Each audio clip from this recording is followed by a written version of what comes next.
Hello, welcome to the Physique Mastery Podcast. This is Scott Tousignant along with Bryan Krahn.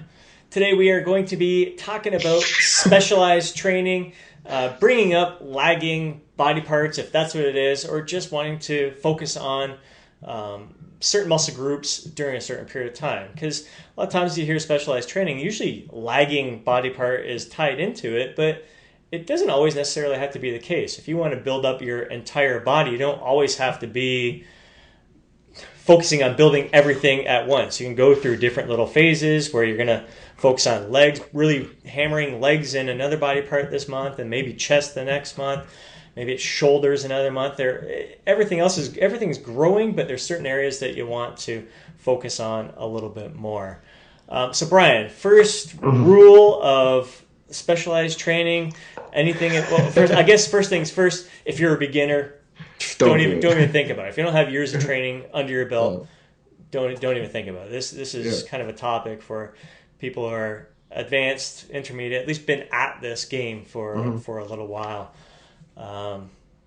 Anything else? Anything else to kick things off here? What should we be looking at in terms of specialized training?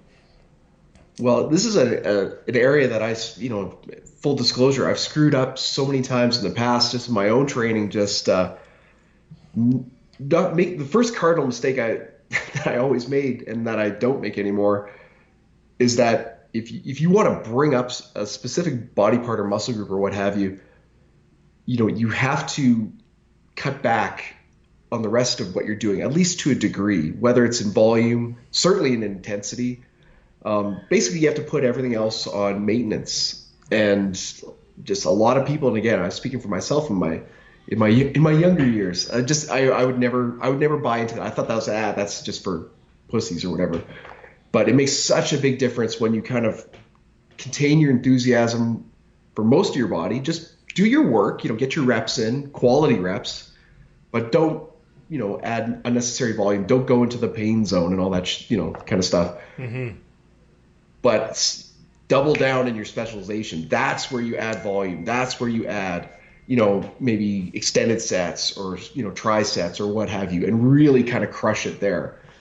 So, you have to, to really push in one direction, you have to conserve in the other. Yeah, absolutely. Definitely. Yeah. That's probably been something and that's the mistake that I made through 95% of my training years here. It's only been lately where I've kind of really realized that I've been kind of going about that specialized training wrong. Normally I would keep my volume the same, the amount of work I'm doing for all muscle groups the same, and then the body part that I wanted to specialize in, I just crank up that volume. Well, I was already kind of training at a volume that I could recover from, and I would still have to go through points where I would have to take a little bit of a deload and give myself a break. So here I was at my max for everything and wanting to add even more to that while keeping max everything else. And basically kind of it's a recipe for overtraining. I think overtraining is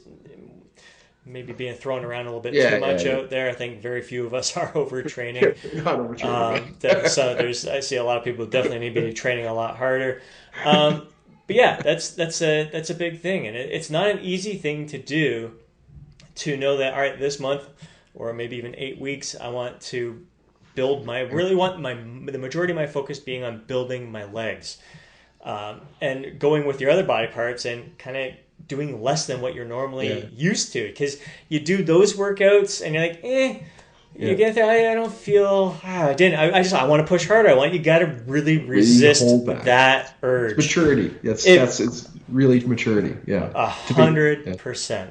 And one of the big things that the learning lesson I've kind of gathered from the past couple of years is that really one of the biggest benefits of that is that you're allowing yourself to pull in more resources. The more fuel that you're giving to your body can be directed towards building the body part that really needs to grow right now, rather than you're spreading out those resources among every single muscle group and trying to build them. Just use most of the resources towards that single or at most two body parts at a time. Something that really helped with me is because I have always had that more is better kind of mentality too. Mm-hmm. Before, I'd have those workouts where if I'm specializing in one area and I'm kind of cutting back in the other, I would leave those lower volume workouts thinking, oh man, I really wish I could have, I should have done more. I should have done more. I'm not even remotely exhausted here. I've learned to kind of channel that into being a good thing. I'll leave and I'll be like, okay, that was really easy, but am I ever going to fucking crush it when it's whatever I happen to be specializing on in the next day or two? Exactly. So kind of try to like playing these mind games to make myself see that as a victory. The fact that I held back and kind of like, had an easy schmeezy workout, kind of make that channel that into the next specialization workout. So yeah. Embracing that, it does feel good. It feels good to walk out of the gym and not quite feel beat up. Feel still kind of fresh. Feel like you have energy to do other shit throughout the day. And I think you way more. Yeah, you really got to embrace that during those times, knowing that that body part is going to get crushed. It's going to have its time. It's going to have its opportunity. But yet, really take advantage of those moments because it does feel good. You don't have to leave the gym every single time feeling crushed.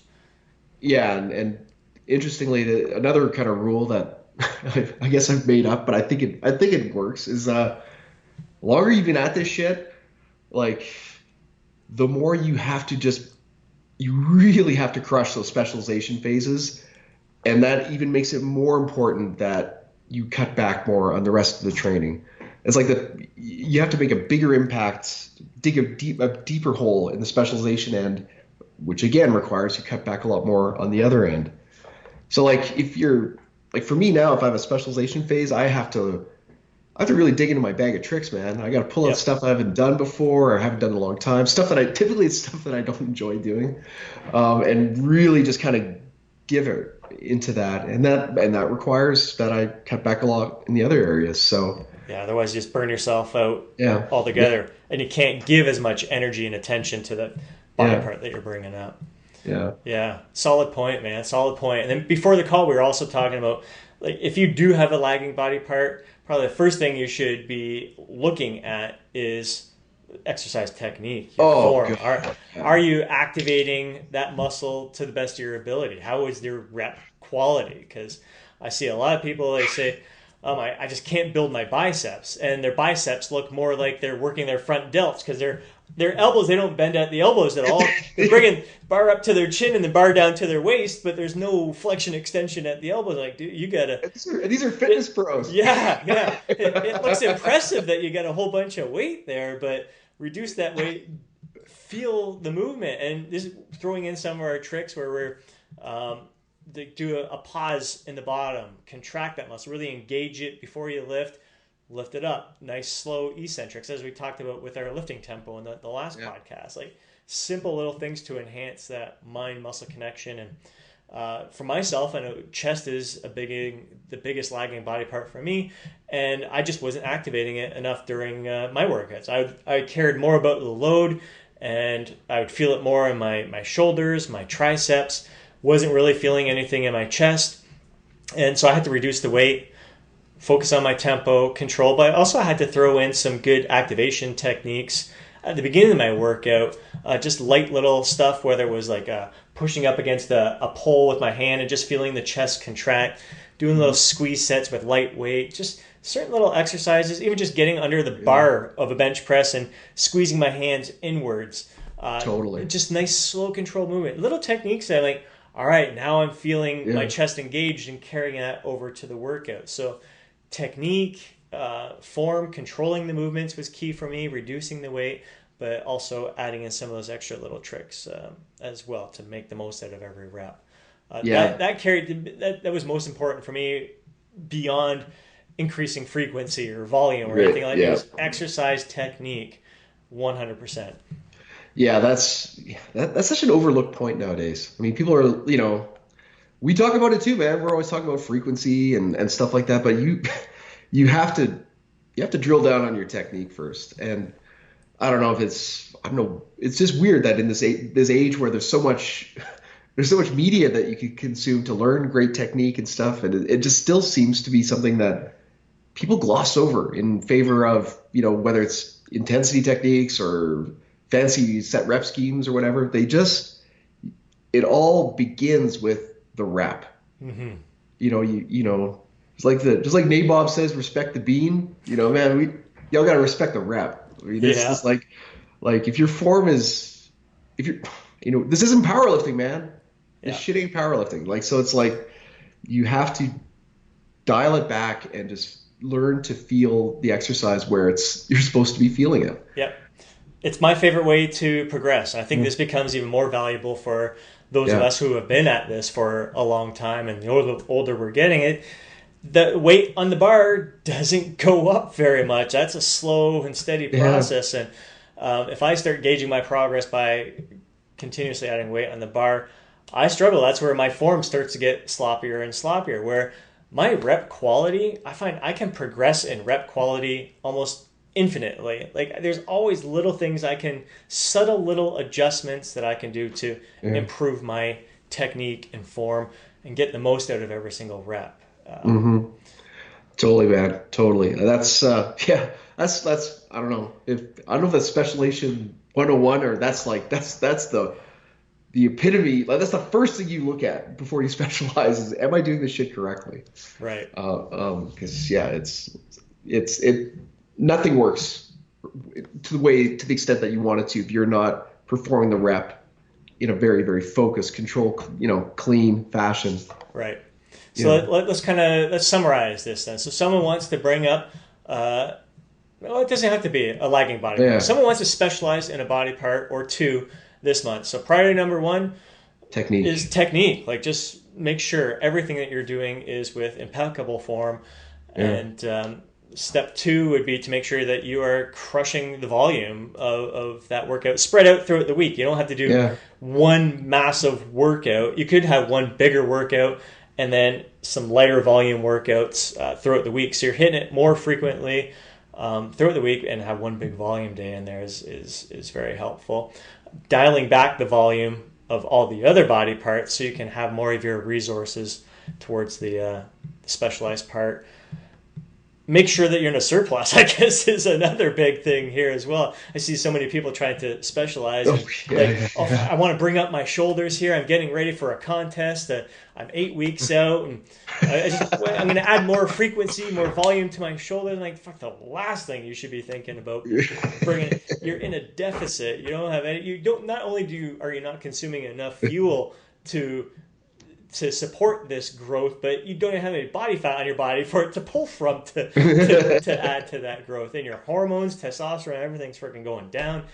Don't even think about specialized training if you're in a cutting phase or you're new to training. So make sure you got years of experience under your belt and you're in a surplus, or at the very least maintenance, hovering around that maintenance mark and slight surplus. Any other things that I'm missing there? Well, it's a big topic. There's many different ways, but I think we covered the most important stuff. Yeah, for sure. Very cool. All right, man. Again, a lot of fun. And if listeners right now, listening to this, watching us, if you have any questions, any topics that you want us to cover, please feel free to submit them down below. We got some other topics planned ahead of time, but always want to make sure that we are responding to questions and topics that you are of interest to you. So please comment down below. And that's it. Visit physiquemasterymovement.com to learn more about us, our group training, and we'll catch you for the next episode. Later.